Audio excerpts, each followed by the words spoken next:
भुजगेन्द्रहारं सदा वसन्तं हृदयारविन्दे भवं भवानी सहितं नमामि भवं भवानी सहितं नमामि।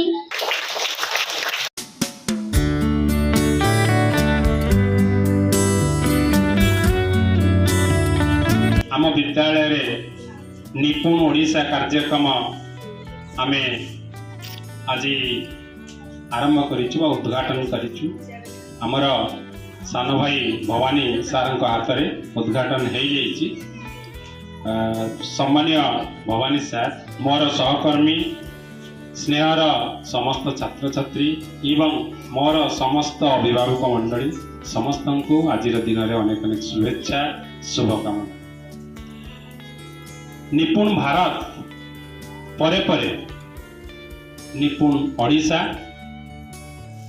आरंभ है आम ओडिशा रे। या को उद्घाटन कले आमर प्रिय मुख्यमंत्री सेप्टेम्बर 5 तारिख 2024 मसीहा। एटा पिला माने जानिच जो एनईपी 2020 तार एटा गोटे पार्ट निपुण ओडिशा। एफएलएन जेंति तार गोटे पार्ट निपुण ओडिशा मध्य गोटे पार्ट। एथिरे को माने सहायता करिवे एवं आर मुख्य उद्देश्य कौन दीटा विषय में तुम मानू कहबी जे जोटा आदिवासी अध्युषित अंचल आउ ग्रामांचल आम ओडिशा रे बेसी गाँ देखा जाए एवं अधिकांश होचंती आदिवासी अध्युषित लोक। ये क्षेत्र में देखा जाइए जो माने कि 3 ରୁ 9 वर्ष अछंती पिला माने बा छात्र छात्री माने जेतेबेले तृतीय से माने पास आउट करूचंती बा पास करूचंती से माने साधारण भाव में जोड़ा कि भाषा एवं गणित रे साधारण ज्ञान तांको पाखरे अभाव देखा देछि। ए जो साधारण दक्षता तांको पाखरे नाही जेतेबेले से माने चतुर्थ जाउचंती भौतिक परिवेश को लक्ष्य करतु, एठाकर शिक्षण परिवेश को लक्ष्य करतु, जहाँ भी लक्ष्य करतु प्रत्येकटी मूल विद्यालय शिक्षक शिक्षयित्री अभिभावक अभिभाविक मान अवदान अतुलनीय कहले अत्युक्ति हम ना। मुझे देखी विद्यालय प्रत्येक कार्य अभिभावक मान सहयोग निश्चित भाव में रही विद्यालय शिक्षयित्री मान विषय जदि कहबी माने बहुत कम हम।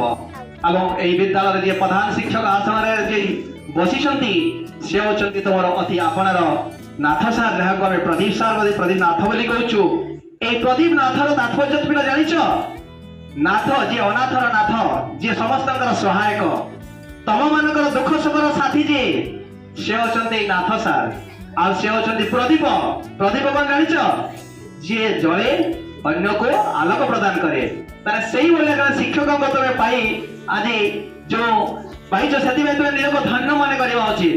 एवं देखिच अधिकांश समय 4टा बाजिला सार ये था से निज माने घर पर जी समय दिखती ना ये विद्यालय से समय दिखती तेणु से मो तरफ सत प्रणाम जनाऊँगी। एवं विद्यालय शिक्षयित्री को न कहबी से मत अधूरा रही। निर्मला दीदी ये उपस्थित अच्छा निर्मल बड़ी पवित्र हृदय तेणु प्रत्येक एफएलएन कार्य से तो पूरा संपूर्ण भाव में जड़ित अच्छा। देखो देखिले आम जापर ये जो एफएलएन जो मेला आज होची निपुण ओडिशा मेला जो कार्यक्रम ये अनुष्ठित होची आम ये देखिले जना पड़ी केते पारदर्शिता भीतर रही। एवं बबिता दीदी कथा जो कहबी मुझे गोटे शिक्षण पेढ़ी भाया तुलना करुँचे सब किसी शिक्षण पेढ़ी रही जिते चाहिए से खोलीदे तुम मान को देखईदे तेणु किसी असुविधा ना। आम दीप्ति दीदी अच्छा तुमको दीप्ति जे मैंने सूर्यंकर किरण जमी दीप्तिमय हो उठा है उज्जवल किरण प्रदान करें से तुमको सेमती किरण प्रदान करेंगे। अहल्या दीदी से पूरा स्पष्टवादी एवं जहाँ कहती जहाँ करती से खूब सुंदर भाव में परिवेशन करती तुमको सुंदर भाव में शिक्षादान करती। विद्यालय जिते कि माने विद्यालय परिचालना कमिटर सभ्य सभ्य उपस्थित समस्त को धन्यवाद। पिले तुमको मोर आंतरिक शुभेच्छा एवं अभिनंदन। आज हूँ विद्यालय स्तरीय जो निपुण ओडिशा मेला कार्यक्रम अनुष्ठित होगा जाऊँगी तो यही कार्यक्रम मुख्य उद्देश्य आम निश्चित भाव में जानवा दरकार सार तो सब कथा कही सारे 2024 मसीहा जो आमर सेप्टेम्बर 5 तारीख बा गुरु दिवस दिन जो यही कार्यक्रम आमर ओडिशा रे जो शुभारंभ करा जायथिला एवं प्रथमे भारत रे हितला तापरे ओडिशा रे हला एवं जेहेतु एनईपी 2022 लागू हो जायछि तार गोटे पार्ट हिसाब रे यहां को सब स्तर रे कार्यकारी करा जाउछि एवं देखो पिला माने आमर क्लस्टर स्तरीय जो आमर हेतला जो निपुण ओडिशा मेला सेथिरे मध्ये तुम माने भाग नेथिलो एवं तापरे डिस्ट्रिक्ट लेवल रे आमर हेछि ब्लॉक लेवल रे हेछि आज विद्यालय स्तर रे होछि तेणु एई जो मौलिक साक्षरता और संख्या ज्ञान मौलिक साक्षरता आउ संख्या ज्ञान कहले आमे कोन बुझिबा मौलिक साक्षरता गुटे पिला जतरे जन्मला करे मां को जते जन्मला करे से कुआ कुआ राब छाड़ी थाए पिलाटी कोन जानि थाए भाषा किछि तार मातृभाषा कोन से जानिछि किंतु मार संस्पर्श रे जते आसे से आस्ते आस्ते आस्ते आस्ते सब शिखि जाए प्रथमे तार मौखिक भाषार विकास घटे पिलाटीर तापर देखिबो पिला तमे जते कहि शिखिबो ना तमे जते पढि शिखि पारिबो एवं जते बुझिबो तापर लेखि पारिबो तेणु तम मानकर एई दक्षता जता बेले अभिवृद्धि घटिबो क्लास 1 रो क्लास 3 पर्यंत जो पिला माने अध्ययन करूछंती सेमानकर निश्चित भाव में मौलिक साक्षरता एवं संख्या ज्ञान देखो पिले तमे जदि गोटे संख्या को चिन्हि पारिबनी तो तुम केमिति करिवो संख्या को चिन्हिबो गणिबो तापरे ताको लेखिबा शिखिबो तापरे कोन करिवो ताको दैनंदिन जीवन रे जो विभिन्न समस्या आसीबा ताको ता सहित परिवेश सहित हम जड़ित होबा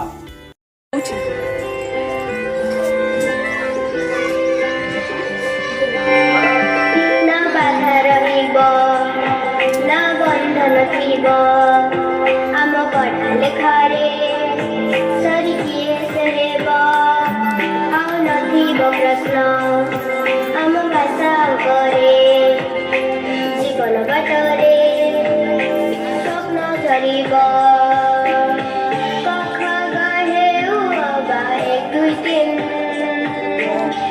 आई हे उबिबा कगाती शिखिबा पाई मने भय नथिब एई मोरिसा भूमि रे शिक्षार दीपनित जଳି उठिब अपढ़ा पिलाटी जଳି नथिब ସବୁ ପିଲାଏ ପାଠ ପଢ଼ିବେ ନିଜର ଭାଗ୍ୟ ନିଜେ ଗଢ଼ିବେ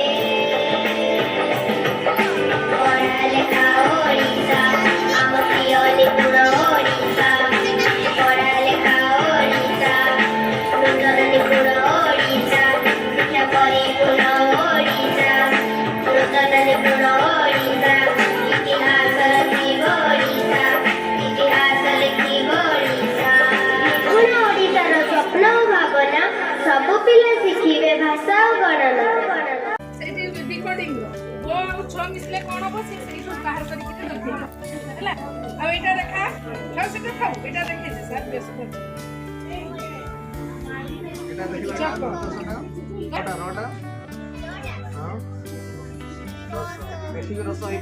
ହଁ ସେଇଠି ବି ଆଉ ସେଇଠି ସେଇଠି ତାପରେ ଉଠେଇ ତୁ କାଟ ଟିକେ ଟିକେ ଟିକେ ଟିକେ ସେଲା ଷ୍ଟୋରି ଗୁଡ଼ା ରଖିଛି ହେଲା ମାନେ ବାହାର କର ସବୁ ଗୁଡ଼ା ଗୋଟେ ବାହାର କରି କୋଉ ଗଳ୍ପରେ କହିଲ ଛୁଆ ଏଟା କୋଉ ଗପର ନାମ କ'ଣ ଜାଣି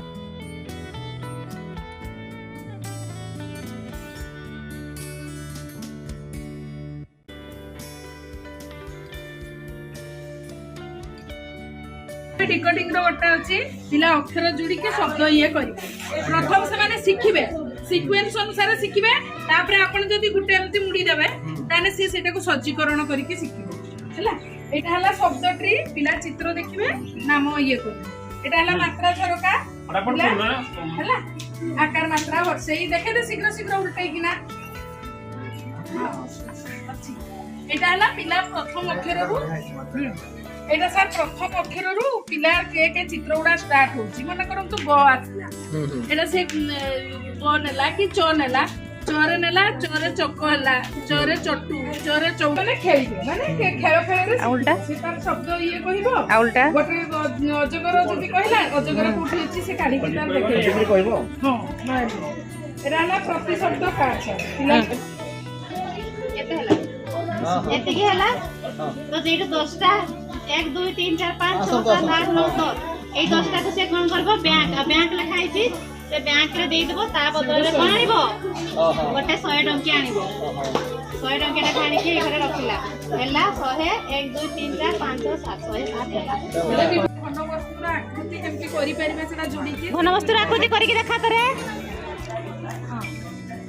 ଏମିତି କଟିଂ କଲେ ସେଟା ଗୋଟେ ଘନବସ୍ତୁର ଆକାର ଏରା क्वेश्चन अछि केते 18 वियोग 6 देख 18 बसा ଗୋଟେ ଦିନ ଅଛି ହେଲା 18 बसा बसा मंजू को छाडू जागाडा हिला मंजू को छाडू ମୁଁ ପଠେଇ ଦେବି ଏଟା ଦେଖିବା ଭିଡିଓ ଉଠିବ ଆଜ୍ଞା। ଭିଡିଓ କେମିତି ପାଟି କରିବା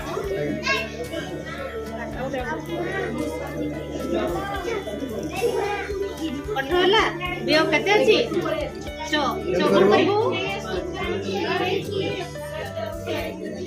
चो लेया रहला केते କେତେ ରହିଲା ହଁ ସେ ବିଦାରେ କେତେ ଅଛି ବିଡାରେ କେତେ 10 ବଡ଼ ତ ଦିନ ସେ କେତେ ହେଲା ମାରwan କମିସ୍ କେତେ ହେଲା ମା ମାରwan କମିସ୍ କେତେ ହେଲା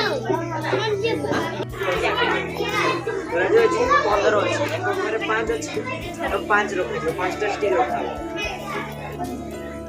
5 अब 10 को घर में हमें गोटे गोटे बीड़ा रखे 10 माने 10 गोटे गोटे बीड़ा हां गोटे बीड़ा तापर अच्छी तळे अच्छी 17 अच्छी 7 ला एक को घरे अच्छी तो हमें 7टा स्टिक रखे 1 2 3 4 5 6 7 तापर 10 को घरे एक अच्छी तो हमें गोटे बीड़ा रखे आउ गोटे कंडीशन जदि एठी 10टा स्टिक रहियो 10टा स्टिक बदले हमें गोटे बीड़ा नेबे एने काउंट कर हां 1 2 3 4 5 6 7 8 9 10 10टा होला 10टा स्टिक बदले हमें गोटे बीड़ा ए साइड रखो एना टोटल मिसे की ए साइड रो मिसे की ए स्टिक ए बो माने ए कप रे रखना ए साइड रो मिसे की ए कप रे एडी तीटा स्टिक अछि तो एठी हमें तळे लेखिबा 2 तापरे बीड़ा 3टा अछि 3टा पे एठी हमें लिखबा 3 এটা সুন্দর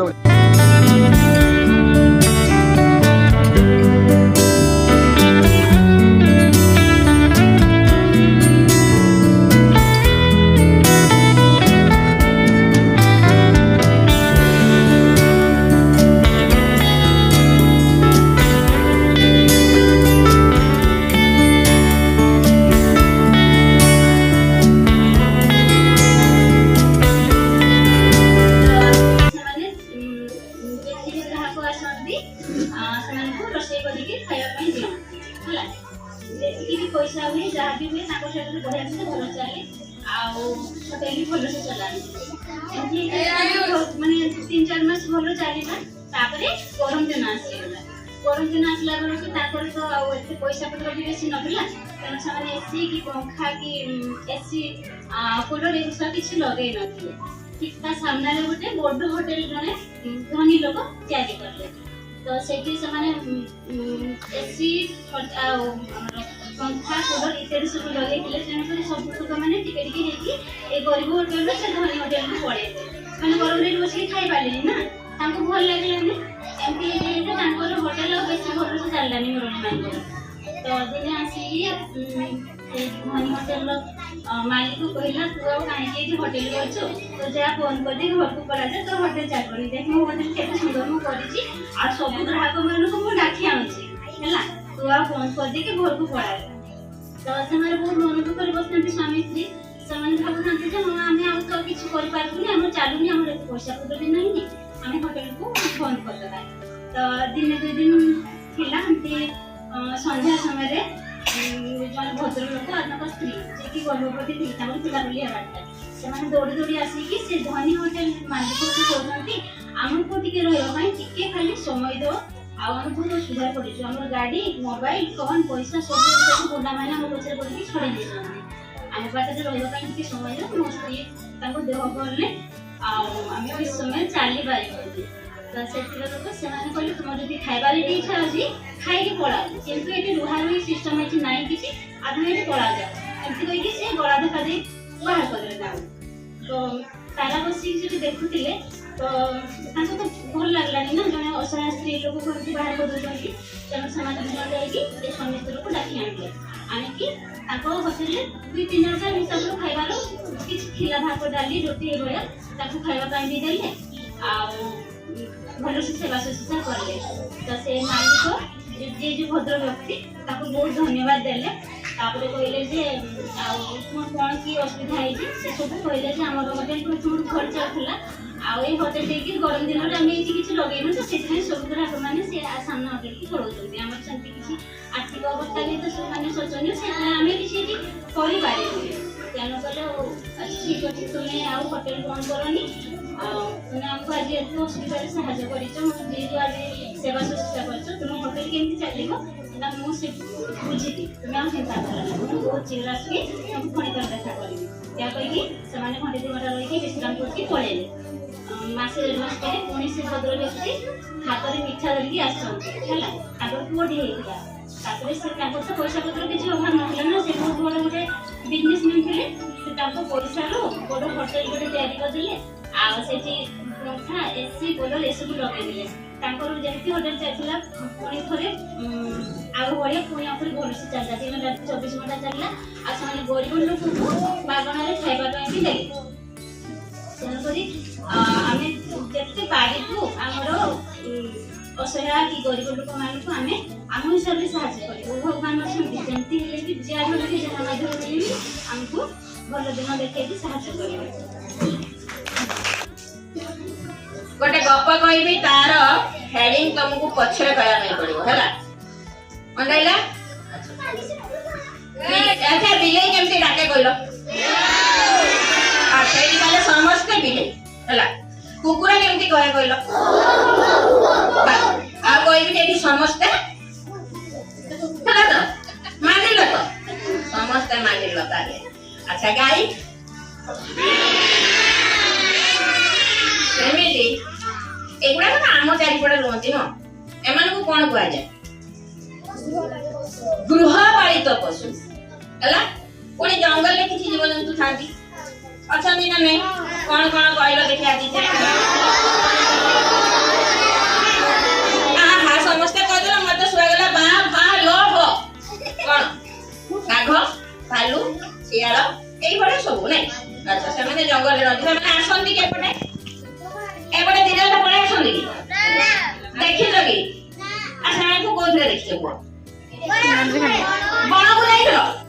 ନା ନା, ନନ୍ଦନକାନନ ଆମେ ଟିଭିରେ ଦେଖିଛେ, ମୋବାଇଲରେ ଦେଖିଛେ ନାଇଁ, ଆଉ କୋଉ ସିନେମାରେ ଦେଖିଛେ, ଫଟୋରେ ଦେଖିଛେ, ବହିରେ ଦେଖିଛେ, ବହୁତ ଛବି ଦେଖିଛେ ନାଇଁ। ଆଚ୍ଛା, ସେଇ ଭିତରେ ଗୋଟେ ଜୀବ ଥିଲା, ତା ନାଁ ଥିଲା ଶୃଗାଳ। ଶୃଗାଳ ଜାଣିଛ? ଯୋଉମାନେ ଶିଆଳ କହୁଛ ନା, ଇଂଲିଶରେ ଫକ୍ସ। ଇଏ ଦିନେ ଏମିତି ବୁଲୁଛି, ଖାଇବ ତ, ତାକୁ ଭୋକ ଲାଗିଲାଣି, ସେ ଖାଇବା ଖୋଜୁଛି। ଆରେ ସତ କଥା ତ, ମତେ ଭୋକ ଲାଗୁଛି, ଖାଇବାର କିଛି ପାଉନି ହେଲା। ଜଙ୍ଗଲରେ ଜୀବଜନ୍ତୁ ମାନେ କଣ ଖାଆନ୍ତି? ଅନ୍ୟମାନଙ୍କୁ ମାରିକି ଖାଇଦିଅନ୍ତି। ସେମାନେ ଯେହେତୁ କଣ କି ପଶୁ? ମାଂସାଶୀ ପଶୁ ନାଇଁ କି? ତ ସେ ଏମିତି ବୁଲୁଛି, ହଠାତ୍ ଦେଖିଲା ବେଳକୁ ଏଠି ଯେମିତି କୁକୁର ରୁହନ୍ତିନି କି, ଜଙ୍ଗଲରେ ସେମିତି କିଛି ପ୍ରକାର କୁକୁର ଅଛନ୍ତି। ତାକୁ କହନ୍ତି କଣ? ବଣ କୁକୁର ନୁହେଁ କି? ସେମାନେ ବହୁତ ଡେଞ୍ଜର। ସେ ତ ଶିଆଳଟା 1 ଥିଲା, କୁକୁର ଥିଲେ 10 ହେଲା। ତାହେଲେ କାହାର ବଳ ବେଶୀ? କୁକୁର ମାନଙ୍କର ବଳ ବେଶୀ। ଶିଆଳ ତାର ବଳ ବେଶୀ ହବନି, ସେ କି ଲଢି ପାରିବ କୁକୁର ସାଙ୍ଗରେ? ନା, କୁକୁର ମାନେ ଦୌଡ଼ିଲେ, ଆଉ ଇଏ ଆଉ କି କରିବ? ଦୌଡ଼ିଲା, ଆଉ ବହୁତ ଦୂରିଆ ଦୌଡ଼ିଛି ହେଲା। ଆଉ ସେ ଦେଖୁନି ଯେ ତା ଜଙ୍ଗଲରେ ପାରେଇକି ଗାଁ ଭିତରେ ପଶିଗଲାଣି ହେଲା। ଏମିତି ଗୋଟେ ଝରକା ଖୋଲା ଥିଲା, ଧ୍ୟାନ ଦେଲା, ଦୌଡ଼ି ଯାଇକି ଘରଟି ପଶିଗଲା। ଆରେ କୋଉଠି ପଶିଲା? ସେ ପଶିଲା ଘର ଭିତରେ, ଝରକା ବାଟେ ପଶିଗଲା ହେଲା। ଆଚ୍ଛା, ଝରକା ଗୋଟେ ଡିଆଁ ତ ମାରି ଦେଇଛି, ଗୋଟେ ବଡ କୁଣ୍ଡ ଥିଲା ତା ଭିତରେ ଲୁଚିଲା ନା। ଆରେ କୁକୁର ମାନଙ୍କୁ ପରେ ଲୁଚିଲା, ସେ ପଶିଗଲା ତାପରେ ଯେତେବେଳେ କାନେଇଲା ଆରେ ମୋ କୁକୁର ମାନେ ତ ନାହାନ୍ତି ତାହେଲେ ମୁଁ ଟିକେ ବାହାରି ପଳେଇ ବାହାରିଲା ଯାଉଛି ତାକୁ ବାଘ ବୁଝିଥିଲା ଏଇଟା କିଏ ସିଏ ମନେ ମନେ ବୁଝିଗଲା ଯେ ବାଘ କଣ ଗୋଟେ ଡରିଲାଣି ଜଙ୍ଗଲ ରାଜା କିଏ କିରେ କିଏ କହିଲା ବାଘ ସିଂହ ତାପରେ ଆସିଲା ଦେଖିଲା ସିଏ ବି ଡରିଗଲା ଆରେ ମତେ କଣ ଦେଖିବା ମାନେ ଡରୁଛନ୍ତି ରାଜା ବଣର ରାଜା କଣ ମତେ ଦେଖି ଡରି ପକେଇଲା ଗୋଟେ କିଛି ଅସୁବିଧା ଅଛି ଆଉ ସେ ଚାଲିଲା ହାତୀ ସବୁ ଜୀବଜନ୍ତୁ ମାନେ ତାକୁ ଦେଖିକି ଡରିଲେ ତାପରେ ଏଇ ଗୋଟେ ଜୀବ ତାକୁ କହିଲା ଏ ସେ ପଛରେ କଣ ହଉଛି କିରେ ସିଧା ବସ ଗପ ଶୁଣିବାର ଅଛି ସିଧା ବସ ପୁରା ସିଧା ବସିବ ଶୁଣ ତୁମେ ଭାବନି ମୁଁ ଦେଖାଯାଉଛି ସେମିତିଆ ମୁଁ ଜଣେ ଟିଚର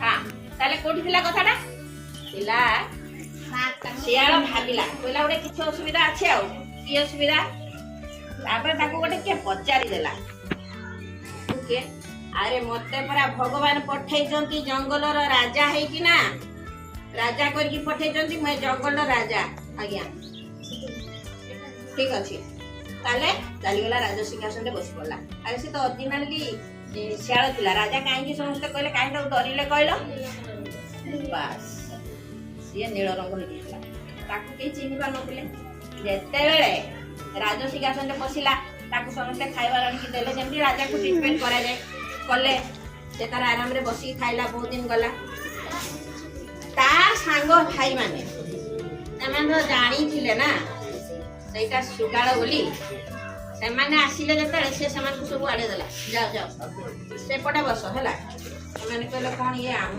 ସାଙ୍ଗ ଆମ ଜାତିର ଆମ ଜାତି ଭାଇଟା ଏମିତି କଣ କହୁଛି ହଉ ତାକୁ ଗୋଟେ ଉପାୟ କରିବା ଗୋଟେ କିଛି ପ୍ଲାନ୍ କରିବା ଆଉ ତାପରେ କଣ ହେଲା ସେ ତ ରାଜା ହେଇକି କିଛି ଦିନ ମାନେ ଭୋଗ କରିନେଲା ତାପରେ କଣ ହେଲା ଦିନେ ରାତିରେ କଣ ହେଇଛି ସେମାନଙ୍କ ଭିତରେ ଗୋଟେ କିସ ତାଙ୍କ ଜାତି ଭାଇମାନଙ୍କ ଭିତରେ ଗୋଟେ କିସ ଅସୁବିଧା ହେଇଛି ସେମାନେ ଭୁକିଛନ୍ତି ଆଉ ତାଙ୍କ ଭୁକିବା କେମିତିରେ ଶିଆଳ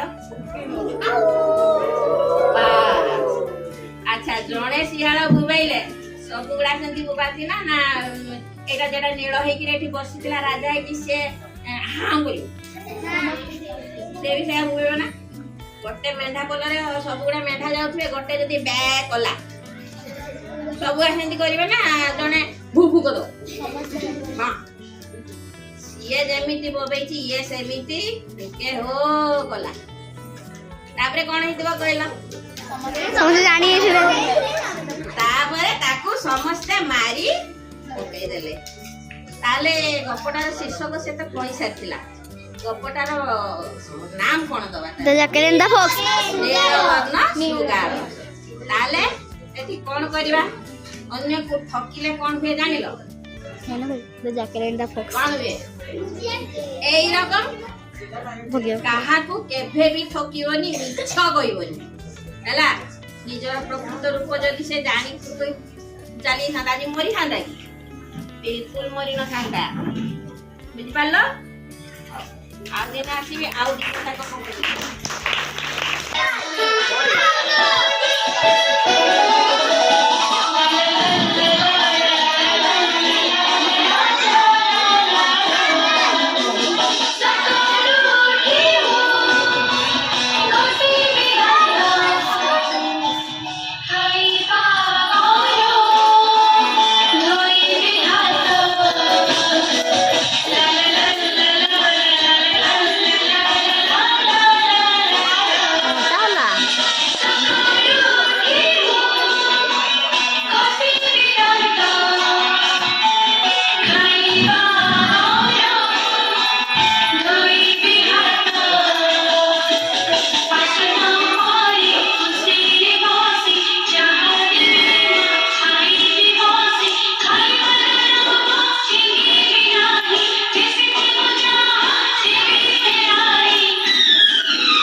ପରି